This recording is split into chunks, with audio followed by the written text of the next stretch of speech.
বিচারক যেই মাত্র কয় আল্লাহর মৃত্যুদণ্ড, সাথে সাথে ওই সুন্নি মুসলমানের সন্তানটার মাথা গরম হয়ে গেছে। কয় কি হারামি, এখন আমার আল্লাহরে বুঝি হত্যা করে ফেলবে, মেরে ফেলবে, আল্লাহরে বুঝি মেরে ফেলবে। দেখে জল্লাদ মুসবাউ করতেছে আর তলোয়ার নিয়ে আগাইতেছে আল্লাহকে হত্যা করার জন্য। এই শিয়ারা, এদের ভিতরে এমন একটা গ্রুপ রয়েছে যারা মুহররমের 10 তারিখ কারবালার বিষয়টাকে অত্যন্ত জঘন্য আকারে রিপ্রেজেন্ট করে, জঘন্য আকারে রিপ্রেজেন্ট করে। দিনের বেলা দেখায় মহব্বত, হাসান হুসাইনের প্রতি মহব্বত।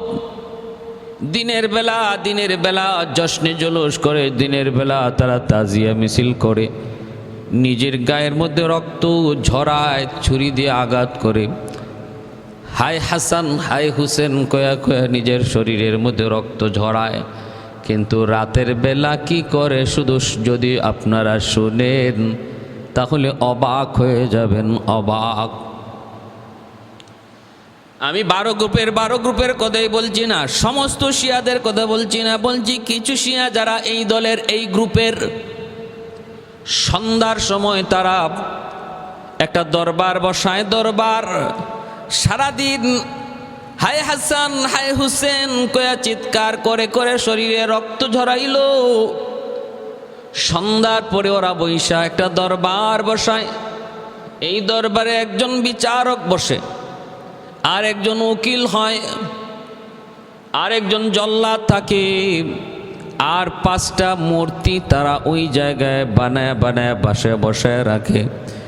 একটা বড় মূর্তি বানায়, তারপরে এটা একটু ছোট বানায়, তারপরে এটা একটু ছোট বানায়, তারপরে এটা ছোট, তারপরে এটা ছোট। এইভাবে 5টা মূর্তি তারা বানায়, 5টা মূর্তির নাম দেয়। সবার ছোট মূর্তিটার নাম দেয় ইমাম হুসাইন। এরপরে বড় মূর্তিটার নাম দেয়, এরপরে বড় মূর্তিটার নাম দেয় মা ফাতেমা। এরপরের বড় মূর্তিটার নাম দেয় হযরত আলী। এরপরে বড় মূর্তিটার নাম দেয় মুহাম্মদুর রাসূলুল্লাহ। এরপরে বড় মূর্তিটার নাম দেয় আল্লাহ। নাউজুবিল্লাহি মিন যালিক। এইভাবে 5টা মূর্তি তারা এক জায়গায় বানায় বসায় রাখে। আর দরবার বসায়, দরবার, ওই দরবারের একজন বিচারক আর একজন উকিল, অসংখ্য মানুষ শ্রোতারা হাজির হয়, দর্শক হাজির হয় দেখার জন্য। সারাদিন যারা মাতম করলো নবী পরিবারের প্রতি, ওই মানুষগুলা সন্ধ্যার পর বসে তখন আবার নবী পরিবারের বিচার করতে বসে যায়। সারাদিন দেখাইল নবী পরিবারের প্রতি মহব্বত, শ্রদ্ধা, ভালোবাসা। সন্ধ্যার পরে নবী পরিবার আহলে বায়াতের বিচার করার জন্য হাজির হয়ে যায়।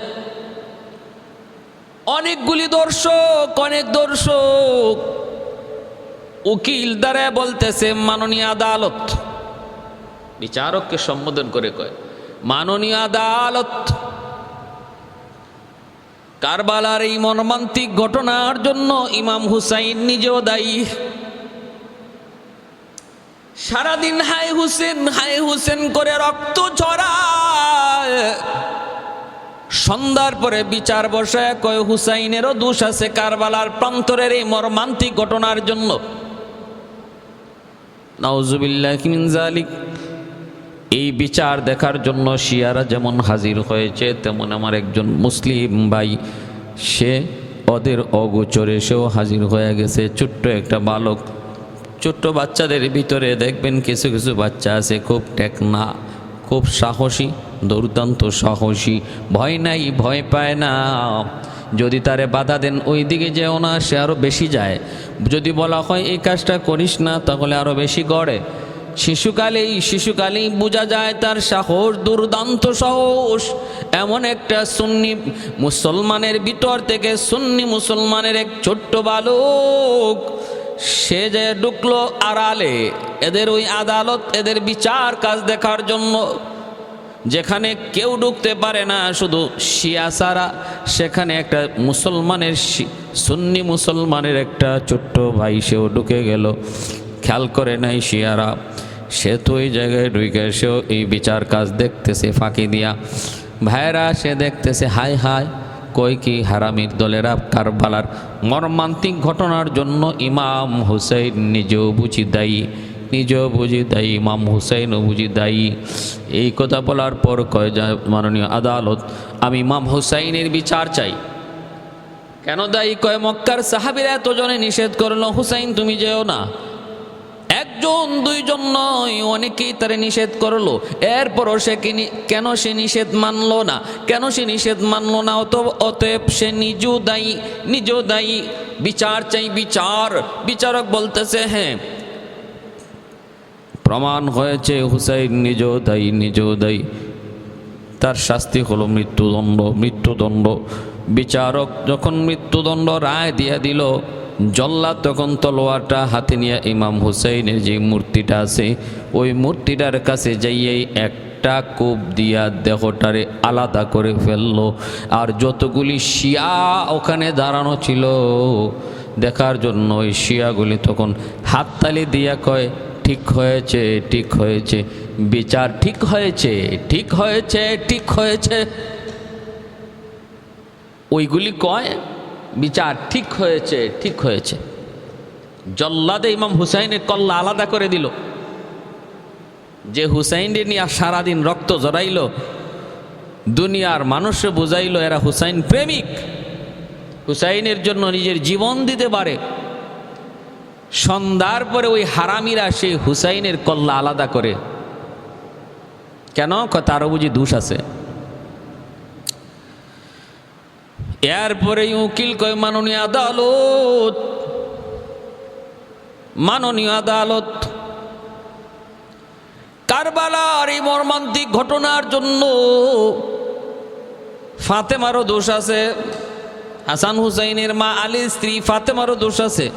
ফাতেমা বিষয়টা জানতেন। নবী বলে গেছিলেন কেন সন্তানকে সতর্ক করলো না, বাবা কখনো কারবালায় যাবি না, কুফার মানুষের খপ্পরে পড়বি না, গাদ্দারিতে পড়বি না। কেন বলে নাই? সতর্ক কেন করে নাই মা হইয়া? অতএব ফাতেমারও দোষ আছে, ফাতেমারও বিচার হোক, বিচার হোক। আদালত তখন বলতেছে, বিচারক কয় মৃত্যুদণ্ড। জল্লাদ তলোয়ার হাতে নিয়া ফাতেমা রাদিয়াল্লাহু তাআলা আনহা খাতুনে জান্নাত ওনার যে মূর্তিটা বানাইছিল সেই মূর্তিটার কাছে জল্লাদ যাইয়া তলোয়ার দিয়া আঘাত করে দেহটা থেকে কল্লা আলাদা করে ফেললো। আর হারামিরা যারা দেখতেছে তামসা দেখে ওরা হাততালি দিয়া কয় বিচার ঠিক হয়েছে, ঠিক হয়েছে, ঠিক হয়েছে। আর মুসলমান ছোট বাচ্চারা কয় ইন্না লিল্লাহ, করতেছি কি হারামির দল? হারামির দলেরা করে কি আর দিনের বেলা আমাদের কি বুঝাইলো কি? এই মুনাফিকের দল দিনে করলো এক কাম, রাতে করে আরেক কাম। মুনাফিক কাকে বলে? মুনাফিক বলে তার মুখে এক কথা, দিলে আরেক কথা। দিলের ভিতরে যেই কথা এই কথা হাত দিয়ে বুঝায় না, কাজে বুঝায় না, কাজে বুঝায় অন্যটা, দিলে আছে অন্যটা। এর নাম হলো মুনাফিক। এর নাম মহব্বত দেখা আপনাকে হৃদয় বড়ে, প্রাণ বড়ে, হুজুর কয়া হাতটা বাঁকা করে, বডিটা বাঁকা করে আপনার সাথে হাত মিলায়, এটা হলো তার বাহ্যিক নমুনা, বাহ্যিক তার অভিনয়। ভিতরে ভিতরে ইমাম সাহেবের প্রতি তার বিদ্বেষ, ভিতরে ভিতরে ইমাম সাহেবের প্রতি তার আক্রোশ, দুশ্মনী। আর বাহ্যিকভাবে দেখায় মহব্বত। এর নাম হলো মুনাফিক। এর নাম কি? এর নাম হলো মুনাফিক। দ্বিমুখী আচরণ, দ্বিমুখী আচরণকে আচরণকে নেফাক বলে, নেফাক বলে। ভাইরা বন্ধুরা জন্য আল্লাহ নবী বলে মুনাফিকদের জন্য জাহান্নাম, মুনাফিকদের সর্বনিম্ন স্তর হবে, মুনাফিকদের শাস্তি। ইন্নাল মুনাফিকিনা ফিদ দারকিল আসফালি মিনান নার। ভাইরা বন্ধুরা জন্য মনে রাখবেন অন্তরের ভিতরে নেফাক রাখা যাবে না। অন্তরে যা মুখে ওতা, অন্তরে যা কাজে ওতা, এর নাম হলো খাঁটি ঈমান, এর নাম হলো খাঁটি ঈমান। আমার ভাইয়েরা বন্ধুরা, এইবার বিচারকের সামনে উকিল বলতেছে, মাননীয় আদালত, কারবালার ওই মর্মান্তিক ঘটনার জন্য শুধু ফাতেমা আর হুসাইন দায়ী না, আলীও দায়ী, আলীরও দোষ আছে। হযরত আলী রাদিয়াল্লাহু তাআলা আনহুর দোষ, এই কথা সে বলতেছে। আর বিচারক কয়, ঠিক বলেছ, শাস্তি হলো মৃত্যুদণ্ড। কেন? কয় আলী নিজেও জানতো, কেন হুসাইনকে বাধা দিল না? কেন হুসাইনকে বাধা দিল না? আলীও জানতো কারবালার প্রান্তরে তার কলিজার টুকরা হুসাইন শহীদ হবে। তাহলে কেন আলী হুসাইনকে বাধা দিয়ে গেল না? বাবা, কখনো তুমি কারবালার প্রান্তরে যাবা না, ওই দিক দিয়ে যাবার নামও নিবা না। কেন বলে নাই? বলে নাই কেন?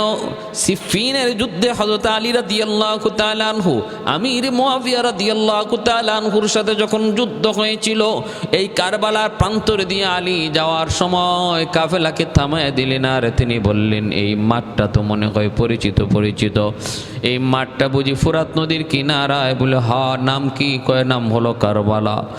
হযরত আলী রাদিয়াল্লাহু তাআলা আনহু গোরার পিঠ থেকে নামলেন, কারবালার মাটিকে হাতে নিয়ে তিনি চুমু খাইলেন আর বললেন, রে কারবালার মাটি, আমার নবীর পবিত্র জবানে শুনেছি তুমি মাটি আমার কলিজার টুকরা সন্তান হুসাইনের রক্তে লাল হবে। ভাইরা বন্ধুরা, তাহলে ইমাম হুসাইন রাদিয়াল্লাহু তাআলা আনহুর শাহাদাতের বিষয়টা কারবালার প্রান্তরে আলী রাদিয়াল্লাহু তাআলা আনহু তিনিও জানতেন, আমার নবীও জানতেন। এটা আমার আল্লাহর কুদরতি ফয়সালা ছিল, এজন্য কেউ কাউকে বাধা দেয় নাই। সিদ্ধান্ত হলো আসমান থেকে যেই জিনিস যার উপরে যখন আল্লাহ পাক রব্বুল আলামিন ধার্য করে দেয়, এটা থেকে ফিরে আসার কোনো পথ খুঁজে পাওয়া যায় না। তাকদীরের ফয়সালা যেটা হয়, এখান থেকে বের হওয়ার কোনো উপায় নাই, উপায় নাই। ভাইরা বন্ধুরা, জন্য আলী রাদিয়াল্লাহু তাআলা আনহুর বিরুদ্ধে ওরা মামলা দেয়। জাহাপনা আলীরও বিচার হওয়া চাই, বিচার হওয়া চাই। বিচারক তখন বলে মৃত্যুদণ্ড। জল্লাদ হাতের মধ্যে তলোয়ার নিয়ে সেই এক কূপ দিয়ে কল্লাটা আলাদা করে ফেলে। আলী রাদিয়াল্লাহু তাআলা আনহুর যেই মূর্তিটা, ওই মূর্তিটাও তারা দ্বিখণ্ডিত করে ফেললো। আর দর্শকগুলি হাত তালি দিয়ে কয়, ঠিক হয়েছে, ঠিক হয়েছে, ঠিক হয়েছে। ছোট্ট সুন্নি মুসলমানের বাচ্চারা তখন মাথার মধ্যে তার ঘুরপাক খাইতেছে, গরম হইতেছে, চিন্তায় পড়ে গেল। ওরা আনন্দ করে আর সে মনে কষ্ট পাইতেছে, করে কি হারামির দল। আমার নবী পরিবারের প্রতি এতটা মহব্বত দেখাইল দিনের বেলা আহলে বায়াতের প্রতি, আর সন্ধ্যার সময় দেখা যায় ওই নবী পরিবারের উপরে তাদের এত বড় জুলুম, এত বড় আক্রোশ। তাহলে এরা বিশ্ব মুসলমানকে যা বুঝায়, এটা তাদের মূলত বুঝ নয়, প্রকৃত বুঝ নয়, এদের অন্তরে আছে নেফাক। দেখি এরপরে কি করে। ছোট বাচ্চারা তখন কি কয়, দেখি এরপরে কি করে। একটু পরেই দেখে কয়, মাননীয় আদালত, কারবালার মর্মান্তিক ঘটনার জন্য মুহাম্মদুর রাসূলুল্লাহ দায়ী। ইনি জানতেন, কেন নাতিকে নিষেধ করলেন না? কেন তিনি নিষেধ করলেন না? কেন তিনি বুঝে গেলেন না? এত আদরের নাতিটারে বুঝাইতে অসুবিধা কি ছিল? অতএব মুহাম্মদের বিচার চাই, বিচার। আদালত কয়ে মৃত্যুদণ্ড। জল্লাদ হাতের মধ্যে তলোয়ার নিয়া সামনের দিকে আগায়। আমার নবী, রহমতের নবী, মায়ার নবীর নাম নিয়ে যেই মূর্তি বানাইছিল, ওই মূর্তিটার মধ্যে তলোয়ার দিয়ে আঘাত করে জল্লাদ দেহ থেকে কল্লাটা আলাদা করে ফেলে। আর সবগুলি শিয়ারা যারা দাঁড়ায় আছে হাত তালি দিয়ে কয়, বিচার ঠিক হয়েছে, ঠিক হয়েছে, ঠিক হয়েছে। সুন্নি মুসলমানের পোলাটা শুধু চিন্তায় পড়ে গেল, হায় রে, এখন আমি কি করব? আমার নবীরও মেরে ফেলছে, আমার নবীরও বুঝি মেরে ফেলছে, হারামির দল, এত বড় হারামি, এখন আমি কি করব? আমি কি করব? কয়, দেখি এরপরে কি করে, দেখি এরপরে কি করে। কয়, হঠাৎ করে দেখে ওই হারামির দল ডাক দেয়া কয়, মাননীয় আদালত, শুধু নবীর দোষ না, আল্লাহরও দোষ আছে, আল্লাহরও দোষ আছে, নাউজুবিল্লাহি মিন যালিক। কি কয়? কয়, আল্লাহরও দোষ আছে। কেমনে কয় আল্লাহ পাক রব্বুল আলামিন কেন হুসাইনকে সাহায্য করলো না? আল্লাহ পাক তো সকল ক্ষমতার মালিক, তিনি চাইলে তো হুসাইনকে সাহায্য করতে পারতেন। ওয়াল্লাহু আলা কুল্লি শাইইন কাদির,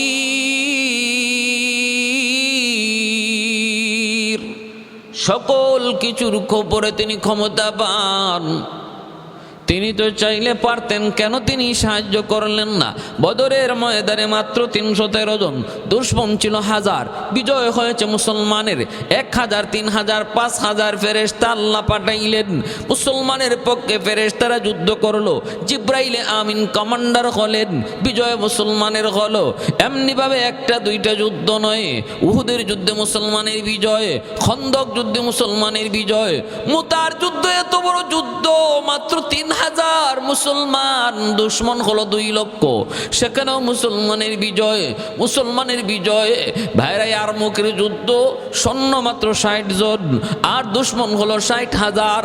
60 জন সৈন্য লইয়া খালিদ বিন ওয়ালিদ রাদিয়াল্লাহু তাআলা আনহুর নেতৃত্বে 60,000 পরবর্তীতে আরো এসেছে 1,40,000, 2 লক্ষ সৈন্যকে কচুকাটা করে খালিদ বিন ওয়ালিদের নেতৃত্বে মুসলমানের বিজয়। ইয়ারমুকের যুদ্ধে এত বিজয়, মুসলমানের শক্তি কম ছিল, দুশমনের শক্তি বেশি ছিল। বোঝা গেল আল্লাহর গাইবী মদদের দ্বারা, আল্লাহর গাইবী সাহায্যের দ্বারা বিজয় এসেছে। সেই যে আল্লাহ বদরে ছিলেন তিনি তো কারবালায়ও ছিলেন, যে আল্লাহ উহুদে ছিলেন তিনি তো কারবালাতেও ছিলেন। তাহলে কারবালায় কেন তিনি সাহায্য করলেন না? কেন সাহায্য করলেন না? অতএব আল্লাহরও দোষ আছে, আল্লাহরও দোষ আছে। হারামির দল কিছুই বুঝে না, কারণ আমার আল্লাহর তকদির, আল্লাহ পাকের ফয়সালা যা হবে এর উপরে মানুষের বুঝো, মানুষের উপরে কোনো কথা ওঠানোর, মানুষের উপরে যুক্তি খোঁজার, আল্লাহর কোনো সিদ্ধান্তের উপরে কোনো মানুষের যুক্তি চলবে না, চিন্তা চলবে না, ফিকির চলবে না। মানুষের চিন্তা চেতনা যেখানে শেষ, সেখানে আল্লাহর কুদরত শুরু হয় মাত্র। মানুষ যা বুঝে না আল্লাহ তা বুঝে, মানুষ যা দেখে না আল্লাহ তা দেখে, মানুষ যা শুনে না আল্লাহ তা শুনে, ঠিক কিনা? কাদির কুদরত দারি হরচে খাহি আকুনি, কাদির কুদরত দারি হরকুনি, মুর্দা রাজা হাম তো বখশি জিন্দারা বেজা কুনি, মুর্দা রাজা হাম তো বখশি জিন্দারা বেজা কুনি। কাদির কুদরত দারি বরকামাল, কাদির কুদরত দারি বরকামাল, আন্তা রব্বি আন্তা হাসবি যুল জালাল, আন্তা রব্বি আন্তা হাসবি যুল জালাল। বিচারক হয়, ঠিক বলেছ। অতএব আল্লাহর বিচার হওয়া চাই, কয় মৃত্যুদণ্ড। বিচারক যেই মাত্র কয় আল্লাহর মৃত্যুদণ্ড, সাথে সাথে ওই সুন্নি মুসলমানের সন্তানটার মাথা গরম হয়ে গেছে, কই কি হারামি এখন আমার আল্লাহরে বুঝি হত্যা করে ফেলবে, মেরে ফেলবে, আল্লাহরে বুঝি মেরে ফেলবে। দেখে জল্লাদ মুসবাউ করতেছে আর তলোয়ার নিয়ে আগাইতেছে আল্লাহকে হত্যা করার জন্য, আল্লাহ পাকের বিচার করার জন্য জল্লাদ আগাইতেছে।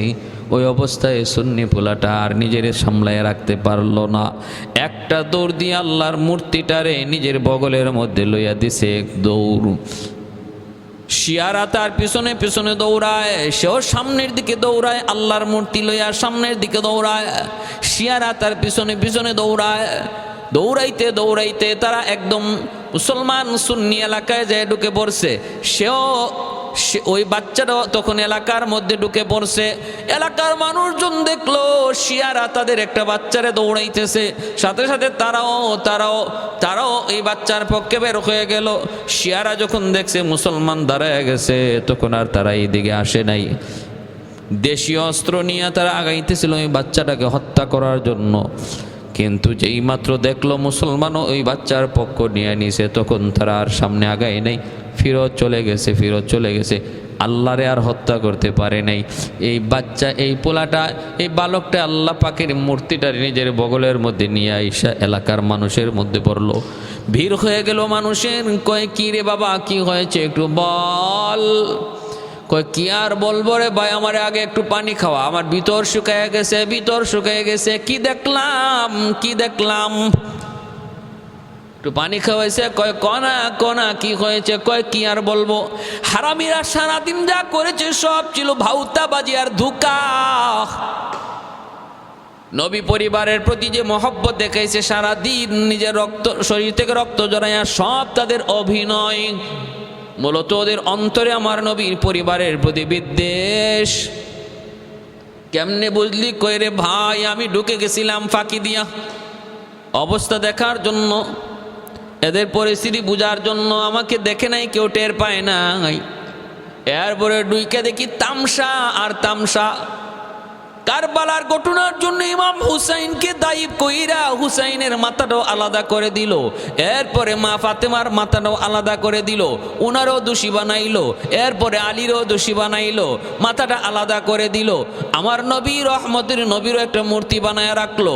কারবালার জন্য নবীরও দোষী বানাইলো, তলোয়ার দিয়ে নবীর কল্লাটাও আলাদা করে ফেললো। আরেকটা মূর্তি আমার আল্লাহর মূর্তি বানাইলো।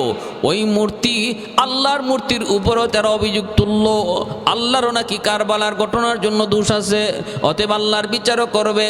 যেই মাত্র জল্লাদ আসছে আল্লাহকে হত্যা করার জন্য, আমি আর তো বসে থাকতে পারি না, আমার আল্লাহরে মেরে ফেলবে আর আমি বসে থাকবো।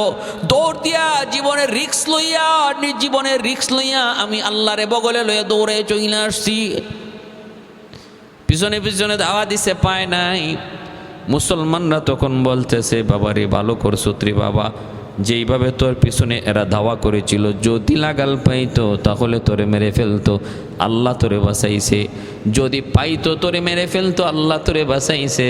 তখন ওই বাচ্চাটাই বলতেছে, কও কি তোমরা, তোমরা উল্টা কথা বলো।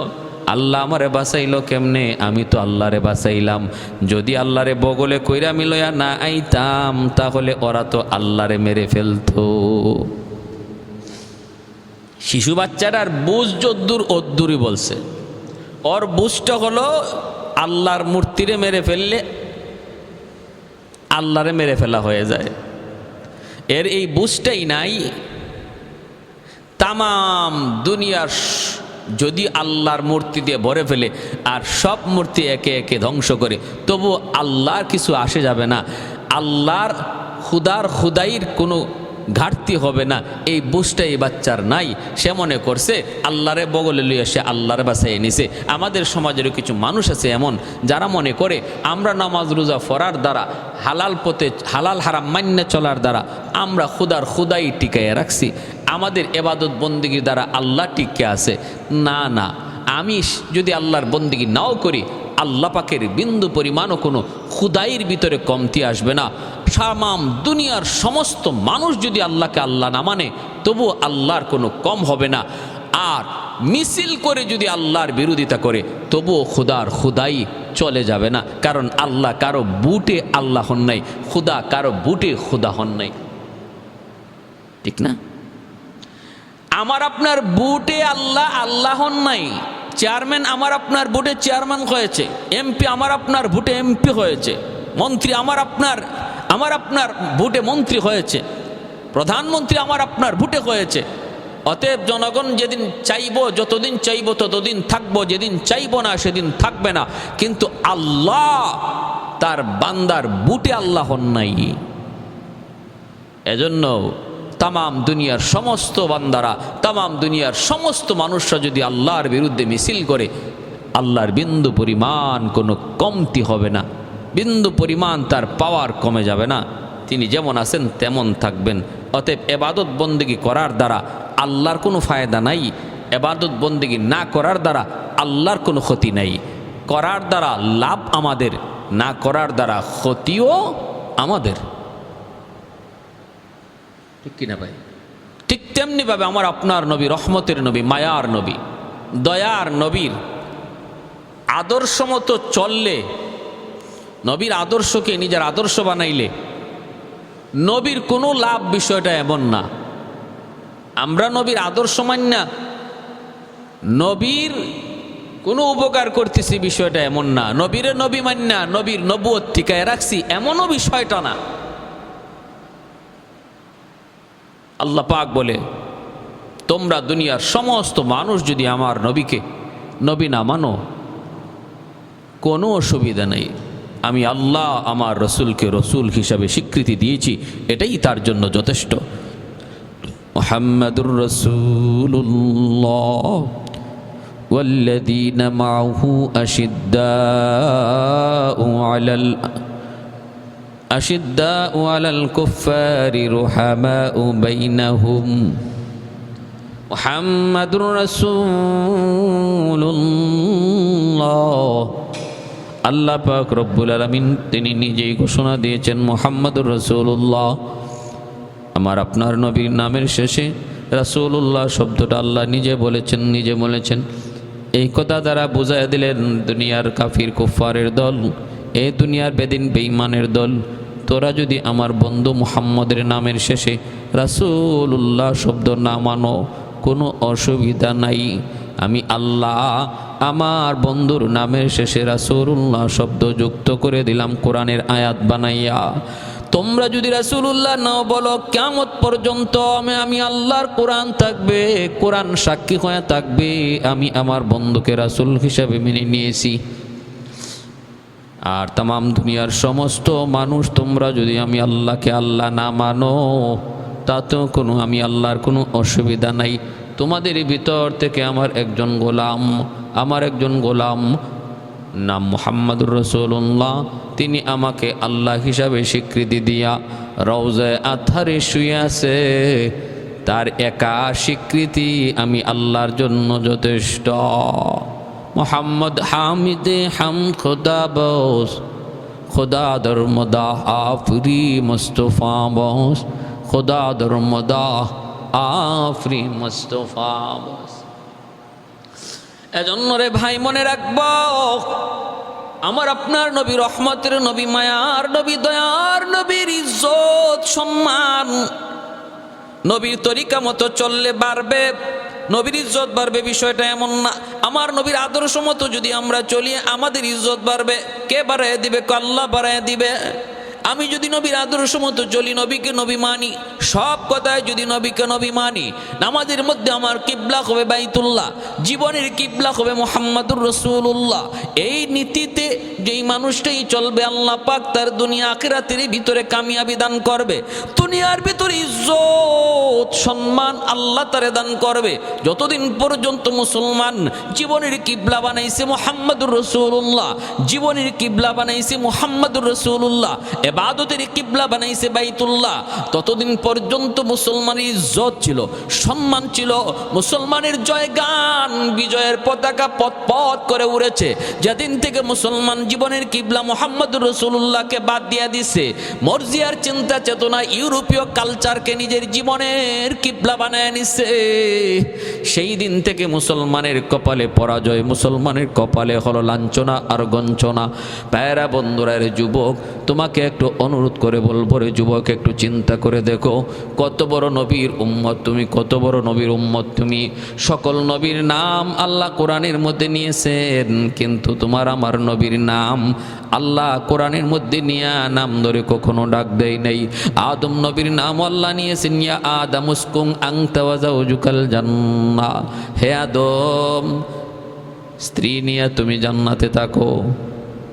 ইয়া আদম উসকুন, ইয়া নূহ ইন্নাহু লাইসা মিন আহলিক, এ নূহ কানান তোমার বংশধর নয়। তুমি বলতেছো কানান তোমার সন্তান, কিন্তু আমি আল্লাহ বলতেছি কানান তোমার সন্তান নয়, তোমার বংশ নয়, তোমার পরিবার নয়। কারণ আমি আল্লাহর কাছে পরিবার হলো ইমানের দ্বারা হয়, ইমানের দ্বারা।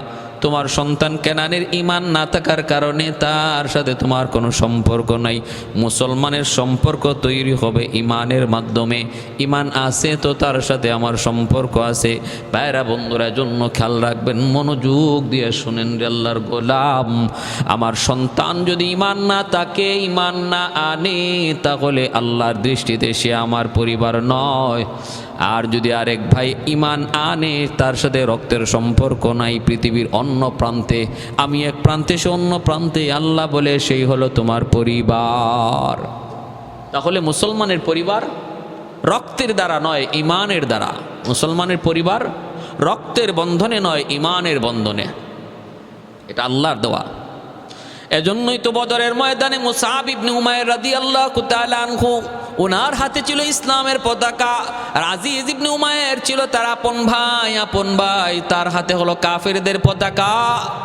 বদরের ময়দানে কাফিরদের পক্ষে পতাকা যার হাতে আর মুসলমানের পক্ষে পতাকা যার হাতে, তারা দুইজন ছিল আপন মার পেটের বাইর, আপন মায়ের পেটের ভাই, একদম সহোদর ভাই।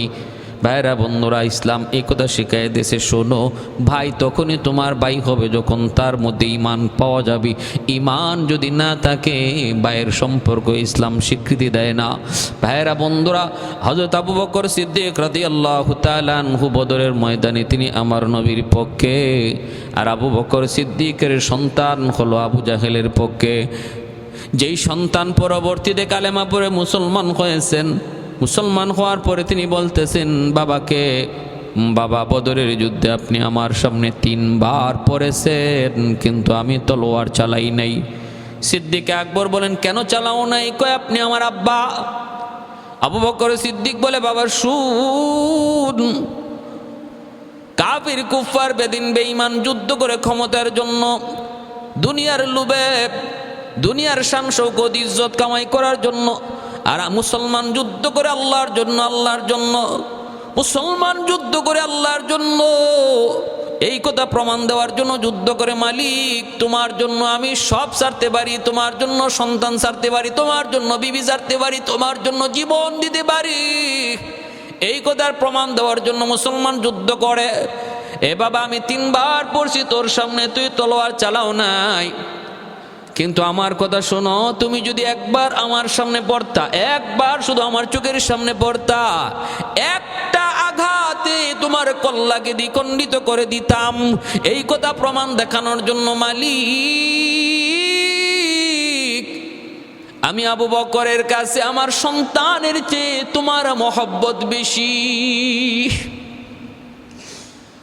सैयद कौनैन तेरी जान सरो को सलाम, सैयद कौनैन तेरी जान सरो को सलाम, यानी गिरदोन नबूवत के सितारों को सलाम, यानी गिरदोन नबूवत के सितारों को सलाम, उन हिजाज़ी गाजियों को शख्सवारों को सलाम, उन हिजाज़ी गाजियों को शख्सवारों को सलाम, यानी गिरदोन नबूवत के सितारों को सलाम, यानी गिरदोन नबूवत के सितारों को सलाम, सैयद कौनैन तेरी जानिसारों को सलाम, यानी गिरदोन नबूवत के सितारों को सलाम।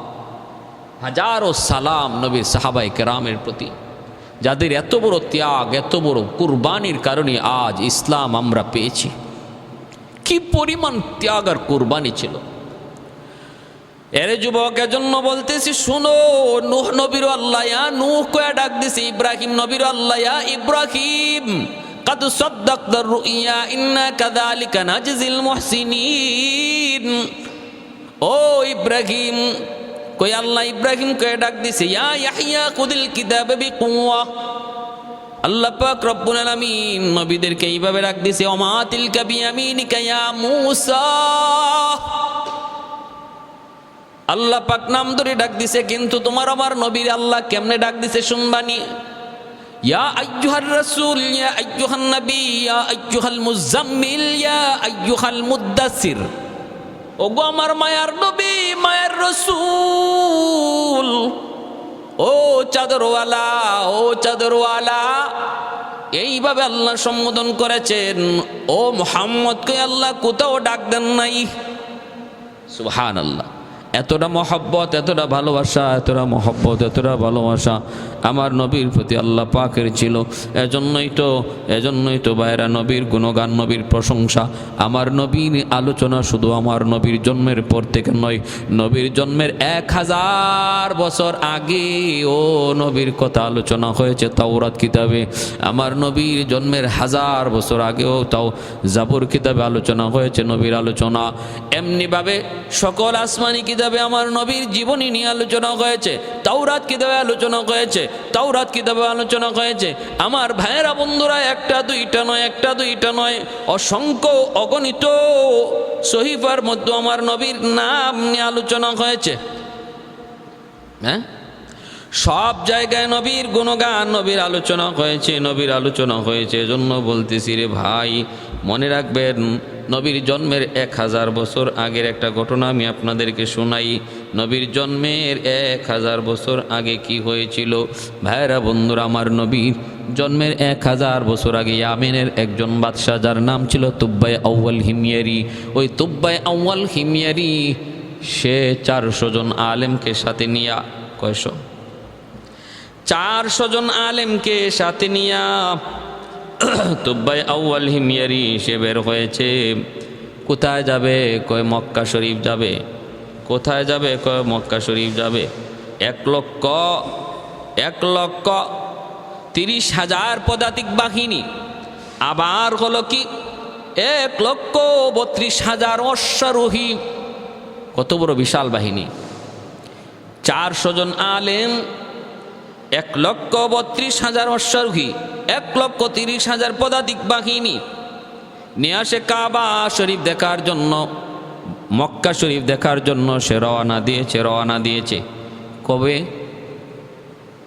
আল বেদায়া ওয়ান নিহায়া কিতাবের ভিতরে লিখেন আমার নবীর জন্মের 1000 বছর আগে।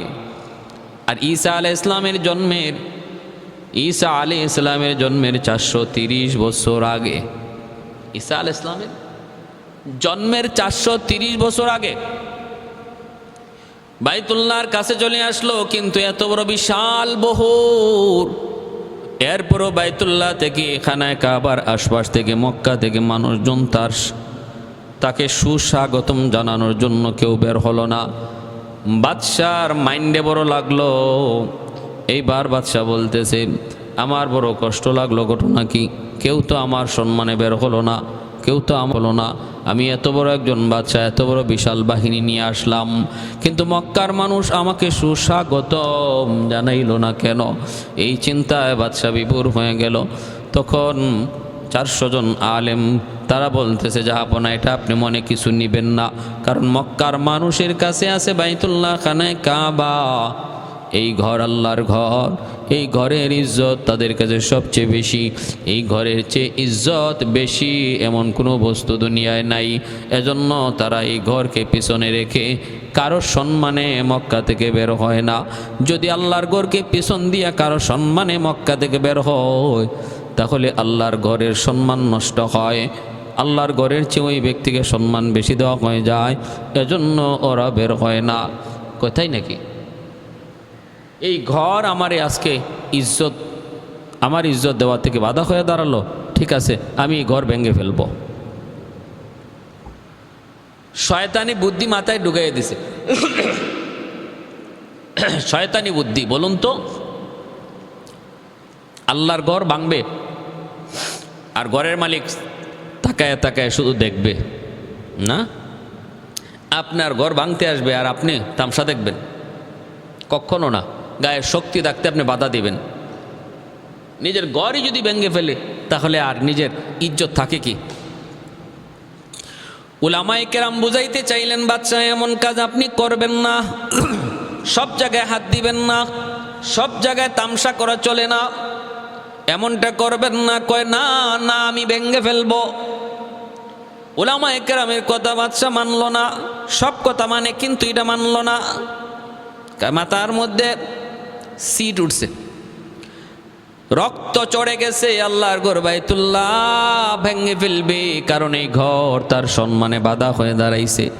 আল্লাহর ঘর বাইতুল্লাহর কাছে যায় যখন হাত লাগাইছে আল্লাহর ঘরকে নষ্ট করার জন্য, সাথে সাথে আল্লাহ পাকের অ্যাকশন শুরু হয়ে গেল। আল্লাহ সব সময় ধরে না, আল্লাহ মাঝে মাঝে ধরে, ধরলে আল্লাহ ছাড়ে না। আল্লাহ যারে ধরে কেউ তারে ছাড়াইতে পারে না। ইন্না বাতুশা রাব্বিকা লাশাদীদ।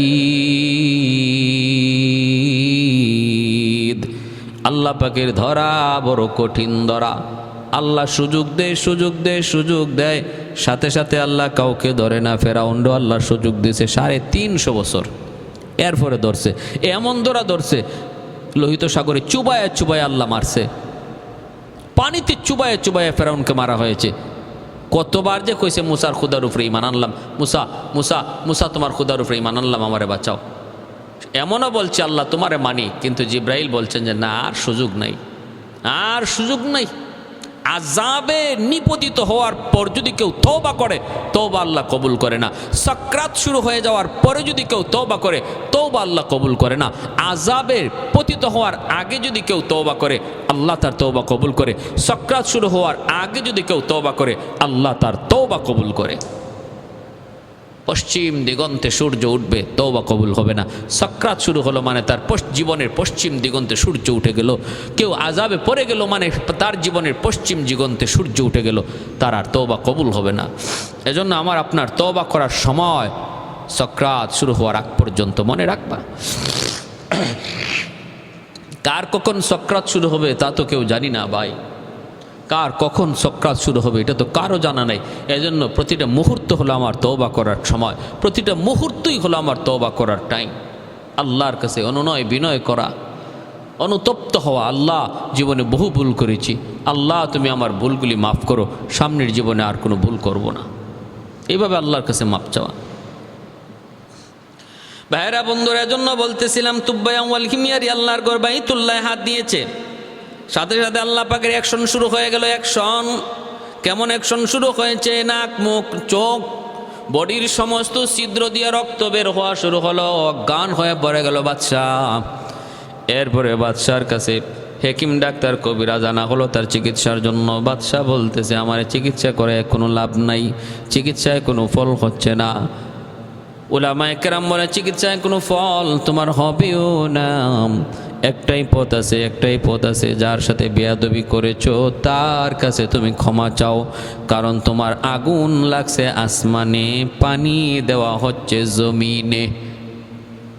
আগুন লাগছে আসমানে, পানি দিতেছ জমিনে, কোনোদিন এই আগুন নিববে না, নিববে না। তাড়াতাড়ি করে যার সাথে বেয়াদবি করেছো তার কাছে মাপ চাও।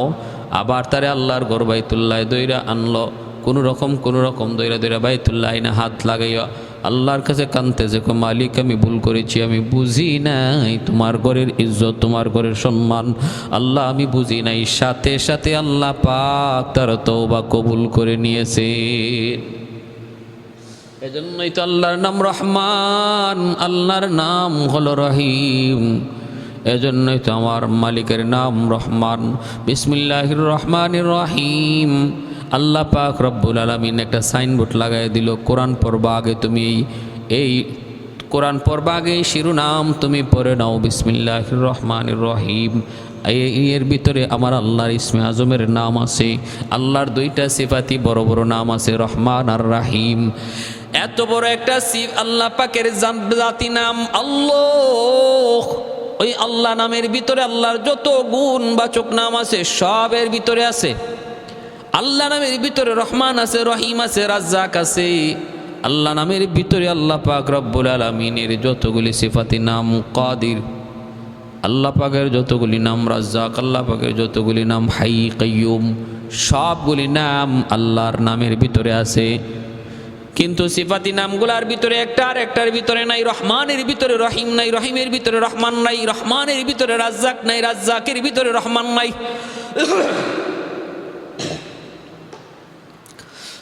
অতএব আল্লাহ যদি আল্লাহ নাম কোথাও ব্যবহার করে আর কোনো সিফাতি নাম নেওয়া লাগে না। কারণ আল্লাহ নামের ভিতরে রহমান আছে। কেউ যদি বলে আল্লাহ তুমি বিসমিল্লাহর ভিতরে তোমার নাম আনছো আল্লাহ, আবার কেন তুমি রহমান আনছো রহিম আনছো? এই আল্লাহ নামের ভিতরেই তো রহমান আছে রহিম আছে। আল্লাহ পাক যেন জবাব দিয়া কয় বান্দারে শুন, আমার বান্দার এই কথা বোঝানোর জন্য, যদিও আমি আল্লাহর নামের ভিতরে রহমান রহিম সহ আমার সবগুলি গুণবাচক নাম আছে, আবারও রহমান আর রহিম নাম আবার নিয়ে আসলাম এই কথা বুঝাইতে বান্দা আমি আল্লাহ কেমন দয়ালু শুন, কেমন দয়ালু শুন। বান্দারে তুই যখন গুনাহ করো, আমি তোরে পিছনে পিছনে ডাকি, আমি পিছনে পিছনে ডাকি। মা গররাকা বিরব্বিকাল করিম, মা গররাকা বিরব্বিকাল করিম। ইয়া আইয়ুহাল ইনসান মা গররাকা বিরব্বিকাল করিম। এ আমার বান্দা, তোরে কোন জিনিসে তোরে আমি আল্লাহ থেকে ভুলায় দিল? কোন জিনিস তোরে আমি আল্লাহ থেকে ভুলায় দিল রে বান্দা? আয় আয় আয়, এখনো সময় আছে, তুই আমার কাছে আয়। তখন যদি আমার বান্দা আমার কাছে আসার পথে সে চিন্তা করে কেমনে আসি, আমার পিছনের জীবনের সমস্ত জীবনটাই গুনায় ভরপুর। পিছনের জীবনের দিকে তাকাইলে পরে শুধু গুনাহ আর গুনাহ চোখে পড়ে। আমি কোন মুখে আমার আল্লাহর কাছে আমি ফিরে আসব? তখন আল্লাহ পাক কয় বান্দা কেন? বিসমিল্লাহর মধ্যে আমি আল্লাহ নামের সাথে রহমান রহিম নাম উল্লেখ করে তোরে বুঝাই দিছি। আমার দয়ার সাগরের কোনো কমতি নাই। তোর গুনাহ যত বড়, আমার দয়া মায়া তার চেয়ে হাজার হাজার গুণ বড় রে বান্দা। আয় আয়, আমি আল্লাহর কাছে আয়। যেই মাত্র বান্দা তওবার নিয়তে আবার ফিরে, রব্বুল আলামিন তখন তার পিছনের গুনাহগুলি এইভাবে মিটায় দেয়। আত্তাইবু মিনাজ যামবি কামান লা যামবালা। তখন আল্লাহ এমনভাবে তার গুনাহ মিটায় দেয় যেন আমল নামায় কোনো গুনাহই ছিল না। সুবহানাল্লাহ। ভাইয়েরা আমার, এজন্য বলতেছিলাম মূসা আলাইহিস সালাম একদিন আল্লাহর কাছে আবদার করে, মালিক, ও মালিক, মালিক, মালিক, এই জমিনে সবচেয়ে বড় নাফরমানকে তুমি একটু দেখাইবানি? আল্লাহ পাক রব্বুল আলামিন কয়, তিন রাস্তার মোড়ে যায় দাঁড়াও, দেখবে একটা মানুষ বাচ্চা কোলে নিয়ে আসতেছে। মূসা নবী দাঁড়াইলেন, মানুষটার চেহারা দেখলেন, চইলা আসলেন। এবার মূসা নবী কয়, আল্লাহ দেখলাম তো দুনিয়ার মধ্যে সবচেয়ে বড় নাফরমানের চেহারা, কিন্তু এই দুনিয়ার মধ্যে সবচেয়ে বড় বলি কে? তুমি একটু দেখাইবানি? তোমার সবচেয়ে পেয়ারা বান্দা কে? আল্লাহ বলে, মূসা তোমার পরে এই জমানায় আমি আল্লাহর কাছে সবচেয়ে প্রিয় কে তুমি যদি দেখতে চাও, তুমি ওই জায়গায় আবার যায় দাঁড়াও। সকালবেলা যেখানে তুমি দাঁড়াইছিলা দেখবা ওই দিক থেকে একটা লোক আসতেছে, সেই হলো এই জমিনে। এই জমিনে এই মুহূর্তে আমি আল্লাহর কাছে সবচেয়ে প্রিয়। মূসা নবী যায় ওই জায়গায় দাঁড়াইলেন। দাঁড়ায় নবী দেখতেছেন একজন মানুষ আসতেছে। কাছে আসতে তিনি দেখেন আল্লাহু আকবার, সুবহানাল্লাহি ওয়া বিহামদিহি, সুবহানাল্লাহিল আযীম। আল্লাহ তোমার কুদরত বুঝা বড় দায়। সকালবেলা যেই মানুষটা দুনিয়ার সবচেয়ে বড় গুনাহগার ছিল, বিকালবেলা সে দুনিয়ার সবচেয়ে বড় বলি হয়ে গেল কেমনে? আল্লাহ আমি বুঝি নাই। একই মানুষ বিকালবেলা ফিরতেছে ওলি হইয়া। আল্লাহ তখন বলতেছে, মূসা বুঝতে চাও বুঝি? ও মালিক, আমি বুঝতে চাই। আল্লাহ বলে, আমার বান্দা সকালবেলা ছিল দুনিয়ার সবচেয়ে বড় নাফরমান। গুনার কথা ইয়াদ করে ছোট্ট বাচ্চাটারে কোলে নিয়ে পাহাড়ের উপরে উঠছে জঙ্গলে, তওবা করার নিয়তে। নির্জন নিরিবিলি জঙ্গলের মধ্যে উঠছে। বাচ্চাটা খালি জিগায়, বাবা কই যাও? কয়, বাবা চলো জঙ্গলে যাই। জঙ্গলে যাওয়া মাত্রই বাচ্চারা বলতেছে, আব্বু জঙ্গলটা এত বড়, এর চেয়ে বড় কিছু আছে নাকি? বাবা বলে, এর চেয়ে বড় হলো পাহাড়। এরপরে বলতেছে, বাবা পাহাড়ের চেয়ে বড় কিছু আছে নাকি? কয় আছে, এর চেয়ে বড় হলো আসমান। বাবা এর চেয়ে বড় কিছু আছে নাকি? কয় এর চেয়ে বড় হলো তোমার বাবার গুনাহ। এইবার ছোট বাচ্চারা বাবার চেহারার দিকে তাকায় দেখে বাবার চোখের কোনায় পানি জমতেছে। আর বাচ্চাটা বলতেছে, আব্বু তোমার গুনাহ এত বড়, এত বিশাল। বলে হ বাবা। বাবা গো, তোমার গুনার চেয়েও বড় কিছু আছে নাকি? তখন বাবা সন্তানটার বুকে জড়ে কপালে চুবুক খায় আর বলতেছে, বাজান রে, তোমার বাবার গুনার চেয়েও বড় হলো আমার আল্লাহর দয়া আর মায়া আর ক্ষমা। আমার আল্লাহর দয়া মায়া ক্ষমা তোমার বাবার গুনার চেয়েও বড়, গুনার চেয়েও বেশি। এই কথা বইলেই বলতেছে, বাবা আমি আল্লাহর কাছে একটু হাত উঠে তওবা করব, কানবো, আল্লাহ পাকের দয়ার আশায় আমি কানবো। পিছনের জীবনের দিকে তাকাইলে দেখি তোমার বাবার পুরা জীবনটাই গুনায় ভরপুর। যেহেতু আমার আল্লাহর দয়া মায়া আমার গুনার চেয়েও বেশি, আমি একটু কাঁদবো, তুমি আমার সাথে আমিন আমিন বলবা। আল্লাহ জানাইতেছে, মুসা রে, আমার বান্দা যখন হাতটা উঠে আমি আল্লাহর কাছে তওবার নিয়তে ডাক দিছে, আল্লাহ, ওই আল্লাহ ডাকটা 7 আসমান ভেদ করে আমি আল্লাহর আরশে আজিমে আইসা ধাক্কা লাগছে। ছোট বাচ্চাটা বাবার চোখের পানি দেখা আমিন কইয়া ডাক দিছে, বাচ্চার আমিনটা আমি আল্লাহর আরশে আইসা ধাক্কা দেয়। ছোট বাচ্চাটাও কয়, আল্লাহ তুমি আমার আব্বারে মাফ করো, আল্লাহ তুমি আমার আব্বারে মাফ করো। মুসা আমার বাচ্চার এই অভিনব এক তওবার পদ্ধতি দেখে আমি আল্লাহর কুদরতি দিল নরম হয়ে গেছে। এমন নরম হয়েছে রে মুসা, আমি তার তওবা কবুল কইরা তার পিছনের জীবনের সব গুনাহ খাতা মাফ কইরেই শুধু শেষ দেই নাই, তার নামটা আমি অলির খাতায় সর্বশ্রেষ্ঠ অলি হিসাবে তার নাম লিখে দিয়েছি। मैं तालिब मौला हो मेरी इश्क निराला, मैं तालिब मौला हो मेरी इश्क निराला, है जुमला जहाँ जिनके तजल्ली से उजाला, है जुमला जहाँ जिनके तजल्ली से उजाला, मा दर्द जहाँ गैर खुदा यार नदरिम, जुज़ी याद खुदा ही चेदिगोर कार नदारिम, जुज़ी याद खुदा ही चेदिगोर कार नदारिम। প্যারা বন্ধুরা জন্য বলতেছিলাম রে ভাই, ওই তুব্বায়া ওয়াল হিমিয়ারি যখন তওবা করছে, আল্লাহ পাক রব্বুল আলামিন তার তওবা কবুল করে নিছে। আর ওই অবস্থায় উলামা একরাম বলছিল, আপনি এই জায়গায় একজন নবী জন্ম নিবেন, যেই নবী এখনো জন্ম নেন নাই, আমাদের তাওরাত কিতাবের মধ্যে আছে, এই যে মক্কা নগরী হবে তার জন্মভূমি। আরো 1000 বছর পরে তার এখানে জন্ম হবে। ওই নবীর নামের উসিলা ধরে আমার মালিকের বাইতুল্লাহ হাত দিয়া তুমি মাপ চাও, মাপ চাও। আমার নবীর নাম লইয়া যখন বাদশা এইভাবে মাপ চাইলো, আল্লাহ পাক তার তওবা কবুল করে দিলেন। আল্লাহ কবুল করে নিলেন, সাথে সাথে সুস্থ হয়ে গেল। আর বাদশা তুব্বায়া ওয়াল হিমিয়ারি সর্বপ্রথম আল্লাহর ঘর বাইতুল্লাহ গিলাফ লাগাইয়া দিল। তখন থেকে আল্লাহর ঘর বাইতুল্লাহর গিলাফ লাগানো শুরু হলো। এর আগে বাইতুল্লাহর গিলাফ ছিল না। অতএব রে নবীর উম্মতের দল, একটু চিন্তা করো রে ভাই, কার নমুনা নিয়ে চলতেছো, কার আদর্শ নিয়ে তুমি চলতেছো, কার আদর্শ নিয়ে চলতেছো? নবীর আদর্শ গ্রহণ করলে তোমার আমার ইজ্জত বাড়ায় দিবে আল্লাহ। আমার নবীর কিছু আসে যায় না। তামাম দুনিয়ার সমস্ত মানুষ যদি কে নবী না মানে, আমার আল্লাহ বলেন নবীর কিছু আসে যায় না। কিন্তু যদি মানো, নবীর তরিকা মতো চলো, ইজ্জত দিব, সম্মান দিব আমি আল্লাহ।